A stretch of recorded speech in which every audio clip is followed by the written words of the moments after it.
माली साल 2023-24 पाकिस्तान में पनबिजली की पैदावार में इजाफा के हवाले से अहम साल साबित हो रहा है। रवा माली साल की पहली तिमाही के दौरान वबडा पनबिजली घरों ने नेशनल ग्रिड को 15 अरब 2 लाख यूनिट पनबिजली मुहैया की है, जो पिछले साल इसी अरसा के दौरान पैदा होने वाली पनबिजली के मुकाबले में 1 अरब 78 करोड़ 80 लाख यूनिट ज़्यादा है। इस इजाफी पनबिजली की पैदावार से कौमी ख़जाने को तकरीबन 50 अरब रुपए की बचत हुई है।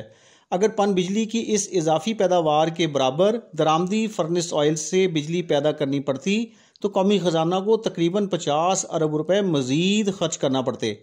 मज़कूरा तिमाही के दौरान पनबिजली की पैदावार में इजाफा के अवामिल में पानी की बेहतर सूरत हाल, वापडा पनबिजली घरों के मौसर ऑपरेशन और देखभाल के अलावा रवा माली साल अगस्त में नीलम जेलम हाइडल पावर स्टेशन से बिजली की पैदावार का दोबारा आगाज़ शामिल है।